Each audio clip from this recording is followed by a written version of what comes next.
all facing challenges with this pandemic, but imagine being in a place where you didn't understand the language totally and going through all the information. We think we were sending out a lot of good information about what's going on in school, and most of the time we do try to translate that information, but being able to talk to someone in that native language, I think really helps our parents to connect with school and connect with our staff. So we made sure that we had plenty of translators at every station from kindergarten to 12th grade to make sure if anybody needed help in that area, they received that help.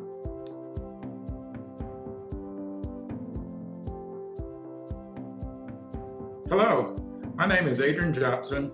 I'm the superintendent of schools at Hearn ISD in Hearn, Texas. I've been in education for 40 plus years, and it's a great opportunity for me to work with young people in this rural community. I'm looking forward to visiting with you here today. Great. Well, Dr. Adrian Johnson, it's really a pleasure to have you on our first installment with you of the In This Together series. So thank you so much for joining us. Thank you for having me. Absolutely. So let's start with, you're the superintendent, so you've had a lot of really big decisions to make over the last few months. I want to start by asking, do you all have a plan in place for the start of the 2021 school year at this point? Yes, we do. This pandemic caught us all off guard last spring. We were on spring break, enjoying life, and everything was going well, and then all of a sudden this pandemic hit us in Hearn as well as around the state and around the country and around the world. And we had to make a lot of adjustments at that time. As we finished out that year, we finished strong. We had the ability to serve quite a few meals to our students and get quite a few learning packets and information to our kids, and used our technology to help them finish the year strong. This summer, we've been planning for this pandemic and planning for a strong start this year. So yes, we do have a plan, and we call it Start Strong, Finish Stronger. And we're putting it in place right now with our staff and with our students and parents. And the community is a great support. It's been a great support for us as well. So what does it look like? Is it starting remotely? Are you all going to be in person, or is it a hybrid situation to start? Well, we're going to start remotely. The state has given us about 4 weeks where we have that option, and an additional 4 weeks if we feel like we need more time. As you all quite are aware, that it's just been very difficult to predict the path of this virus and how much the spread is going to be at a given time. Right now, we're confident that we can start school on August the 17th, but we'll start online. But what we're doing is trying to contact our parents individually and stay connected with them to try to meet their specific needs. Because it's been a while since the children have been in school, plus they've had them all summer. So we really want to know what's going on with the children and the family and what can we do to support them. Yeah, absolutely. That's been a common theme. I feel like family engagement is being put in the spotlight, and rightly so. There's no more important time than now to make sure that you're connecting with families. And you mentioned community earlier. Aside from families, which is obviously a key component, what have been the sort of key considerations in your planning and really kind of honing in on making sure that all your students, including English learners, have equitable access to the services and instruction that they need, regardless of how you're coming back, whether you start remotely or turn into sort of a face-to-face situation? Well, it all begins with communication with the parents and with the students and building on the relationships we had prior to the pandemic hitting us. So we're working real hard to make sure that we're finding a way to communicate with our parents. And then once we have that established, we want to know what their needs are when it comes to technology. Obviously, we used as much technology as we could during the spring semester to stay connected with our parents. But we're actually purchasing more technology now, and we've been surveying our parents and seeing what their needs are, not only what type of devices do they need in their home, but what type of hotspots they might need to help them get good internet service. So those are the kind of questions we're asking them at this time. And because some of our parents and families live in rural areas, we already know that it's going to be difficult for them to have devices there that could work consistently for them. So there we're asking, can we possibly load up information? They call it asynchronous learning, where we download information onto computers and let them use that to help their students stay connected. And eventually we will try to bring them into school in some learning centers if they don't have connections in their homes. Yeah, you brought up two things that I think are really important. Number one, it's just great to have your perspective at a rural district. I think, we really wanted to make sure that we got a variety of districts, and having you involved at Hearn, and the unique challenges that I think rural districts face, are key to sort of to put out there. The other thing that I think is important, because people are learning this vocabulary. You call it asynchronous. We're talking a lot about synchronous and asynchronous. Those have become, I think, kind of terms that people know about now, whereas before perhaps they didn't. So as we refer to asynchronous and synchronous, folks will be following along now, whereas maybe last year they wouldn't. So it sounds like you're planning for making sure that families are involved, making sure that you get that technology out to people, and I'm sure that that's last spring gave you the opportunity to have some good learning experiences about how you might do that well. What is top of mind for you right now? I mean, we're almost in the second week of August here. Things are starting soon. I hope nothing is keeping you up at night, but if there were one thing that you would say is really has you concerned, a challenge that you're trying to overcome right now, what would it be?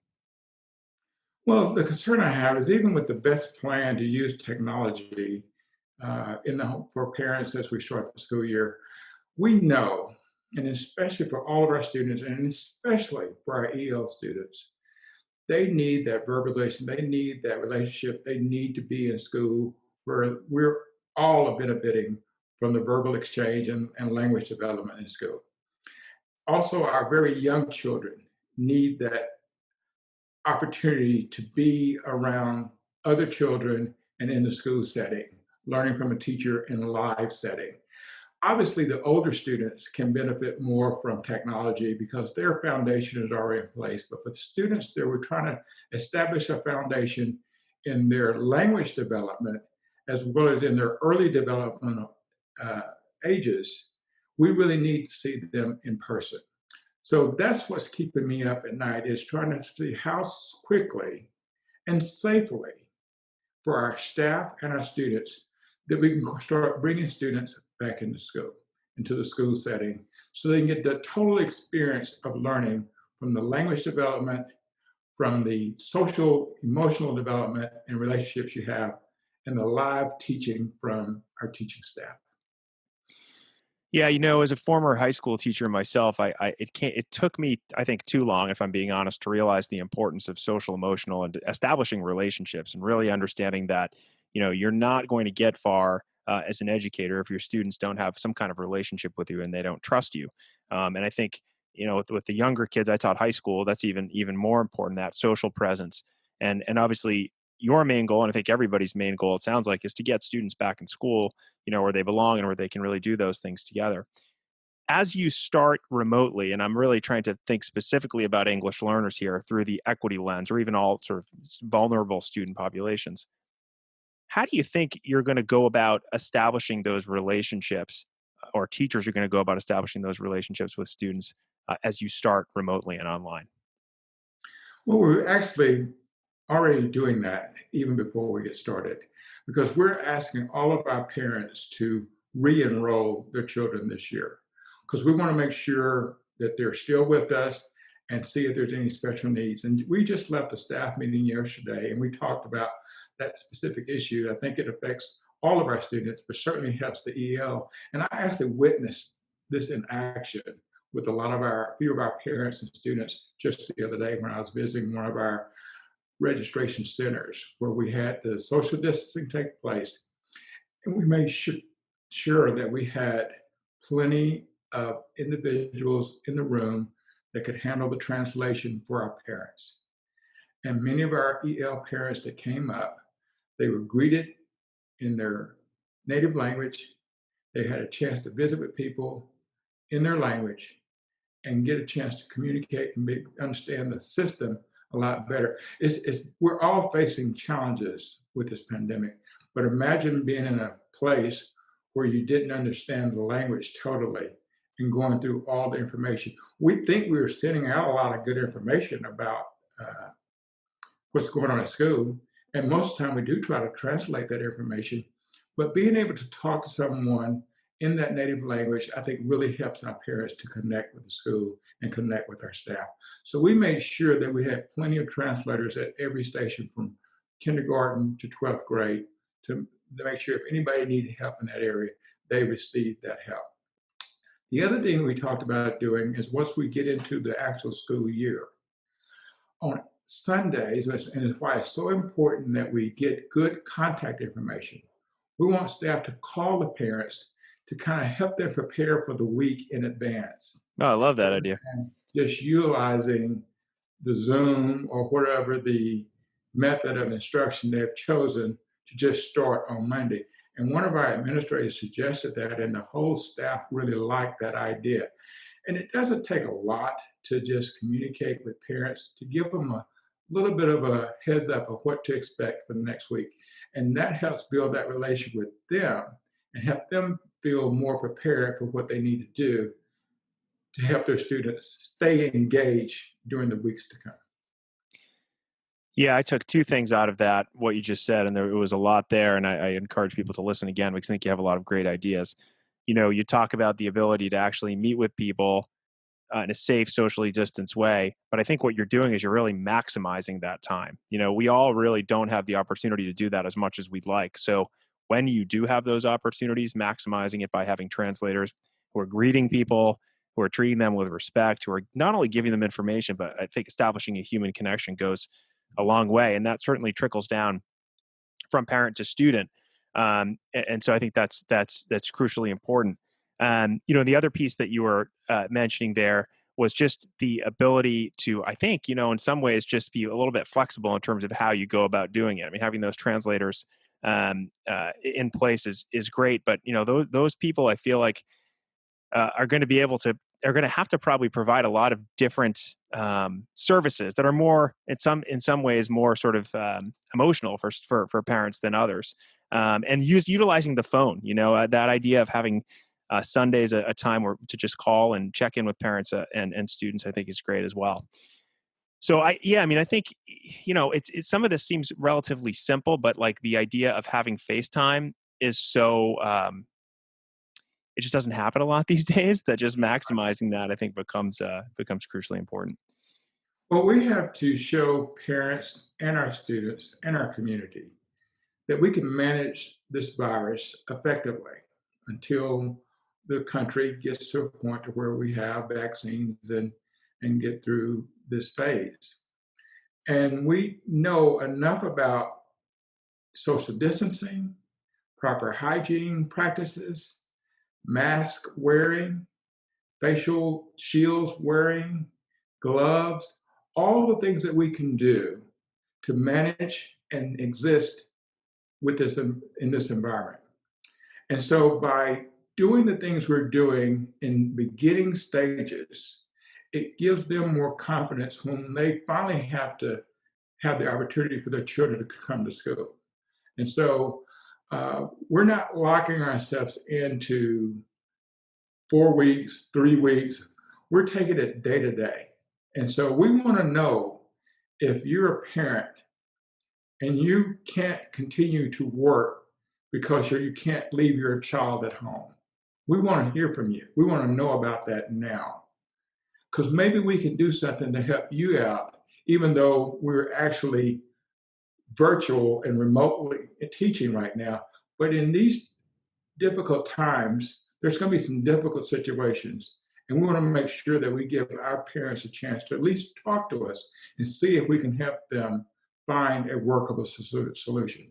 So if we had a few students whose parents needed to go to work, they don't mind the virtual learning, but they don't want to leave their children at home. Mm-hmm. We can create learning centers in our school where they still can do the virtual work. They're just doing it at our school, and we should have available staff to help monitor them. Those are the situations we want to start looking at once we get school started. We don't want parents to sit there and struggle for a month with issues like I've just described, and us not at least listen to what the problem is and see if we can find a workable solution.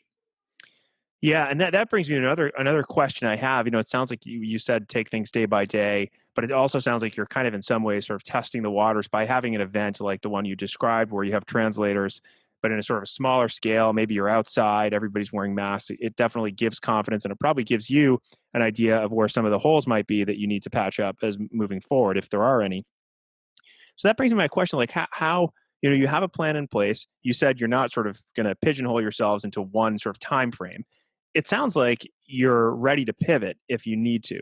Um, Talk to us about sort of one, how you feel about having to possibly change direction midstream in the middle of this entire thing if something changes, um, and what plans in place you have, if any, to sort of make those changes happen if you need to do something drastic, like the kids come to school and then you have to go back to remote learning. The greatest thing we have going for us this year is the experience we had last spring. Yeah, We pivot quite a bit because when we first heard about the virus and we were on spring break and we were thinking we would be out for another week. yeah, I So know we the set feeling. our date for March the 23rd. We'll be back in school. And then it went a little bit longer and then longer. And so we learned to pivot then and we moved to the technology level of instruction that I think we're going to start with this year. And I think that's one of the key factors that will help us pivot. In the worst case scenario, that we have to stay remote in our teaching, we have nearly purchased, we will have enough devices that every home, if you have internet access or need a hotspot, we'll have that for you. We'll have a device to work from. The only places in some of the rural areas, no matter where your cell phone won't even work, that's where we may have to load up devices with things that they can still use, but not be able to depend on the internet. So we're ready for the more difficult situation this year. We're more prepared this year than we were last year. The state has helped us by purchasing a learning management system, but we had already purchased it ourselves. So we're going to have a much stronger platform to communicate with students and the families through technology than we had before. So we're prepared for the most difficult situation, and we can certainly work backwards from that setting to more hybrid models. Uh, we know it is a lot easier to work with the older students in person than sometimes it is with the younger students because they don't truly understand social distancing like we can at the upper level. So that's how we're working. We're ready to pivot both directions.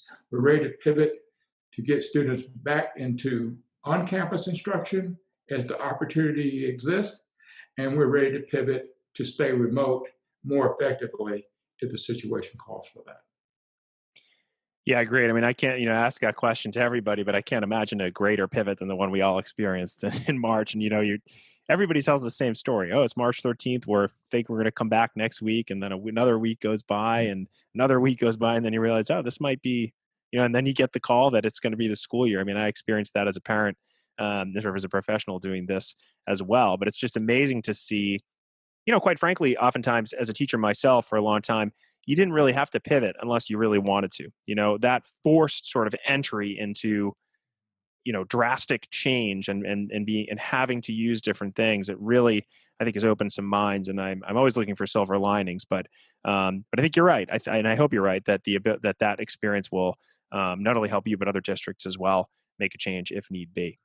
Well, even though we had to pivot to go remote, we also had the experience last year with graduation. Our graduation was set up for May the 29th. And many schools, and I don't blame them, tried to move their date back to further in June or July, or some even moved as far back as August, but we stayed with the 29th. And one thing that we did learn during that time of pivoting is you have to do a lot of planning. And we learned how to plan very effectively for whatever the situation might call for. And ultimately, we ended up having one of the most beautiful graduation you'd ever want to see on the football field, gorgeous day. Parents cooperated, students cooperated. We had to limit the number in attendance, but it was a wonderful ceremony, and it was a live in-person ceremony. So we know we can manage our students and our community and our parents if we plan well. And that's the same thing we're applying to the school year. So we're not just going to be comfortable with being remote. We're also planning for in-person instruction as soon as we can start making that happen safely for our staff and for our students. Yeah, and I have to add, I mean, well, first of all, it's great that you were able to have that graduation. That's amazing for those students, I'm sure. And then, the other thing that I was going to mention is, the planning that has to take place. I mean, people are going to be relieved that they have time and they have had time to plan because it was such a shock, when that happened, that there was really no time to plan. You're talking about mid-March for the rest of the school year. So you had to really plan pretty quickly. And now it must feel in some ways that you have, I mean, yeah, there's a lot to do, obviously, but in some ways that you have a lot of time and energy to do that. Yeah, and the planning goes both directions. In the spring, we're planning how to be more effective working remotely and how to take care of our students. We fed our students during that time. We fed many students in the community during that time. We probably served over 40,000 meals with our food service department Yeah. from March to the end of June. It was amazing feat for our child nutrition department to handle that many meals out every day. And that was a grab and go process. So they really did a wonderful job in taking care of all the families that they possibly could take care of with our feeding program. But that planning to go to remote. We pretty much feel we were ready to go remote, but we're also got a plan now to come back to Yeah. live person. Kind of So ironic.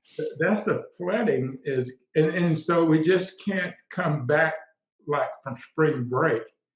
We have to come back now with how did the students get on the bus? Well, they get on the bus with the temperature check first. They have to sit every other seat. They can only sit together, the families.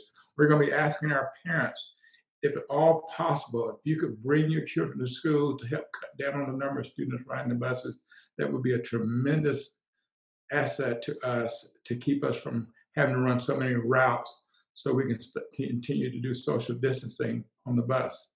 We're going to move our pickup level range out more so more parents will be asked to bring their students to school that live closer to the school.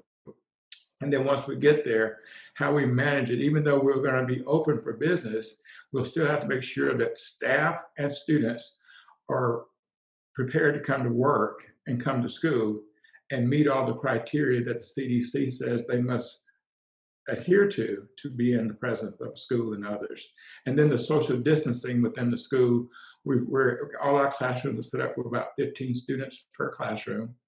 And so we're ready for it, but it's going to be a lot different than it was in the past. Yeah. And that also is going to breed some innovation and some ideas, just like the remote learning has. And I think the schools that go back first, boy, we're going to learn a tremendous amount from them as they begin to go back to in person. So let me ask you about this idea of best practices. I think teachers, educators sort of rely on best practices as they plan for new school years, as they plan for new scenarios, as they plan units, et cetera. I think the prevailing wisdom is right now, and I'd like you to feel free to challenge this if you feel like you should, is that there are no best practices right now because we're going remote. We don't know what's going to happen. Maybe we're going hybrid. Maybe we're going back, but like you said, it's not going to be the same. So, do you think that best practices still exist, or we have to sort of create new ones for this new situation here? And I'd love it if you could tailor that sort of specifically to focusing on English learners and other kind of vulnerable student populations. Yeah, I do. I will take a different perspective on that. I was discussing this with some colleagues yesterday. Uh, we're the educational system that we've been using over the last century has come out of the industrial agricultural system. Even the calendar has been set up that way. Now, all of a sudden, because of this pandemic, we've been pushed into the technology revolution. And you and others in the corporate world, would say that, well, we've been using technology for years. So I'm not as concerned about the way we're being pushed or the way we're moving to educate children. I think what is happening is we were already headed that direction with technology. We're just getting there faster now. And so I believe our systems will be in place and with the support of groups who work and target our EL students with different programs can now help us enrich their learning beyond just the old traditional classroom setting. Here today, we're talking from different parts of the country, but yet this could be engaging lessons for EL students to be learning from someone remotely. It doesn't inhibit your ability to learn, it actually increases your ability to learn. Yes, we want to still have that in person interaction, but what better system to start putting devices in all of our students' hands? EL students, students from low in poverty situations will have something in their hand that can help that learning continue beyond the classroom. So I'm taking them, and we're taking a much more positive attitude. We think it's important now. And we think it's actually an achievement for us to be able to offer the coursework that we're offering remotely. So let's say we're back in school and someone is sick, just a cold and doesn't want to be at work. So we've got all these scenarios where, oh, well, you can still be in school. Here's the device. You can sit here at home and you can be watching your teacher and your classmates right there from home. Whereas in the past, we'd have said, you know, the kid could be home playing the video game or, you know, watching TV, but now they can actually still stay engaged. So we should never abandon what we've learned from this pandemic and learn from the use of technology. It should just help us to grow stronger in the future. And especially for our EL students, because you're talking about language development. Yes, it's great when I can sit there in the classroom and work with the student and build that language, but it is even more powerful when they can go home and practice on a device that is loaded with great educational materials to help them learn, their learning to continue. Because sometimes, as we talked about the need for translators, may mean that the home may not be as fluid as English as the device will be, and they can continue to practice off of the device. I think that's going to be a positive growth out of this negative situation. Yeah, I mean, so the goals are the same, right? To get the students to make progress, just how we get there might be different. And as you mentioned, you know, we're going a lot faster than we sort of planned on or we thought we would, but that might be okay as long as we manage it the right way. And I'll also add that not only could you know be at home and watching your class, but if that material is recorded and used and it's relevant and evergreen, it's always there for you. You know, you can always. I mean, I tinkered with flipped classroom when I was teaching in high school in the early days of that whole thing. And I just found it to be a great way for students to review when they were out, or just to say, "Hey, you missed class the other day. Here's the lesson that I put up." You know, and using that. I don't want to get too far astray from the topic, but using that class time not as sort of a sage on the stage approach, giving the information, but allowing really giving some great practice and allowing time for formative assessment. And I just wonder if, as we sort of sprinkle in more and more FaceTime, if that's going to become more of the model. I would be really happy to see that. You know, have the school time and the time with teachers be more sort of activity centered and student centered. I think we're going that direction anyway, but certainly, as you mentioned, this is amplifying that. I think so. I think one of the things that I noticed, just in a casual observation, when this pandemic hit, many of the colleges and universities just flipped the switch, said, we're going virtual, we're going remote. Yeah. They never missed a beat. Many programs are set up for online learning, all the way for your whole degree path. I'm not advocating that for our young children, but I'm saying that is certainly something we can learn from and build off of as we work through this pandemic and beyond. What we will not do, we will not collect all the devices back once the pandemic is over and everybody has a vaccine and Right. go, so give me your device and here's your pencil and paper. Yeah. Yeah. Let's Yeah. work. We're going to have a blended approach to this, and we're going to benefit from the experience of learning how to build these platforms and create these engaging lessons online, and then still maintain that connection when we're back in live in person classes. So I will say that for someone who I was teaching, I was on a teaching team at a graduate class at the Harvard Graduate School of Education this spring when this happened, and I will tell you that we did flip a switch, but it was not without some pain and some difficulty. And ironically, the teaching team that I'm on is called Connected Teaching in the Digital Age, and it's all about online learning and flipped learning. And still, for us, I mean, there were huge hurdles, huge challenges. So, nobody has it all figured out. And if you're watching, by the way, and you see somebody in the background jumping in a trampoline, this is real life. Dr. Johnson's background is far better than mine, but this is how it is these days. You shouldn't apologize for feeling pain if you were going to Harvard. You're supposed to feel pain in Harvard. Yeah, well, it's just the kids. Boy, it was a struggle. But I think that illustrates, even the people who are sort of experts at this, you're not gonna you have to give yourself grace, and you have to sort of figure it out together and be vulnerable and understand that, hey, like, we're all kind of in this together. Um, One thing that I I really, oh, go ahead. Sorry. just want to be proactive in our thinking. I don't want to.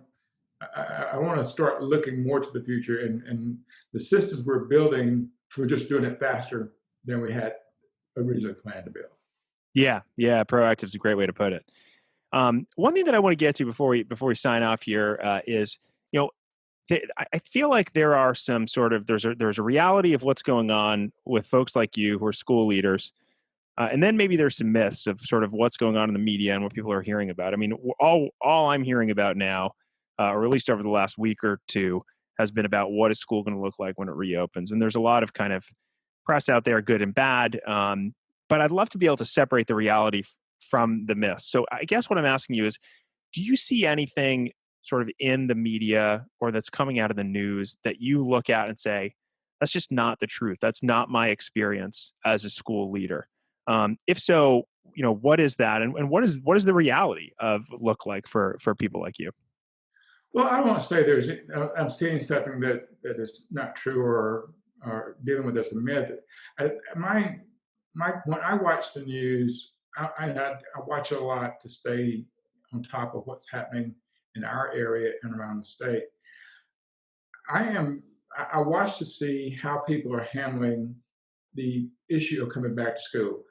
I think I've heard too many people try to schedule around the virus, and you just can't do that.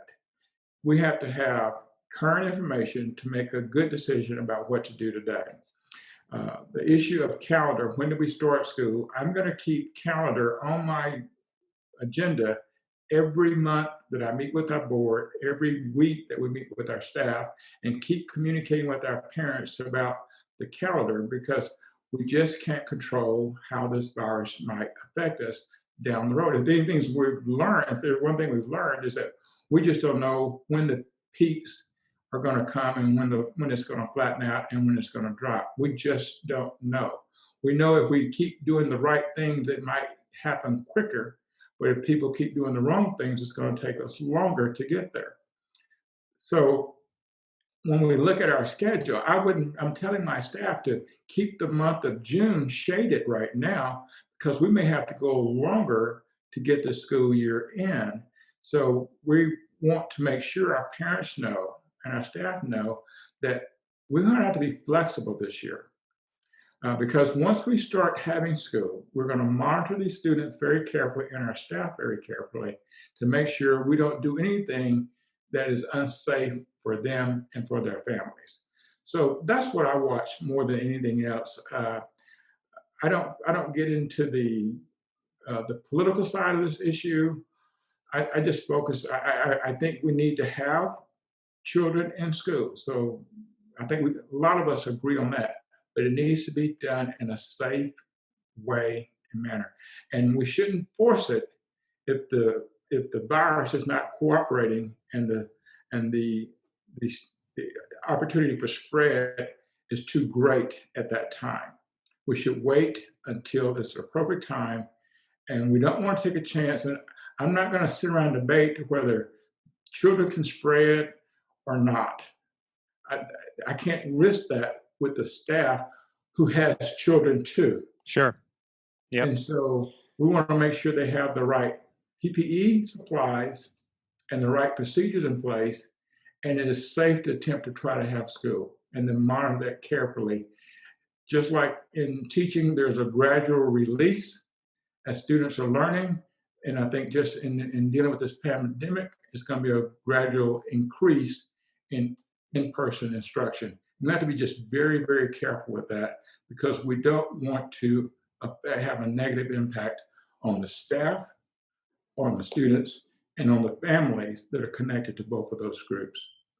Yeah, absolutely. And you said at the very beginning of that, we can't plan around this virus and create some kind of calendar that's just complete. I mean, that the virus doesn't care about that. And again, it goes to that idea of being flexible and being able to pivot. So, last question for you, Dr. Johnson. You have a difficult job right now. I want to acknowledge and recognize that. But I know you're someone who's really passionate about education. You've been doing it for a long time. Where are you getting your inspiration from right now? What's keeping you going? Well, that statue behind me, for one, it keeps me. I love this country and I have confidence in this country. I was looking at some pictures the other day, Stephen, where back when I was in the second grade, here's some things that was going on in the world at that time. The Cuban Missile Crisis. I remember one of my teachers slash principals walking the hallways, carrying a firearm to prepare in case we came under attack. I remember us practicing, lining up in the hallways, bending over, covering our heads as if we were doing a tornado drill in case there were bombs being dropped. And on top of that, in this time, and I don't want to date myself, there was a problem with a virus called measles. It was spreading across the land, and people were worried to death. I remember getting the shot that stayed on my arm for so long when I finally got that vaccine. And we got through that. We got through that time and we turned out okay. And so I want these students, I'm not going to walk around carrying a gun, but I want these students to know that we're going to protect them. We're going to support them. We're going to support the families to make sure they get through this crisis just like we got through our crisis.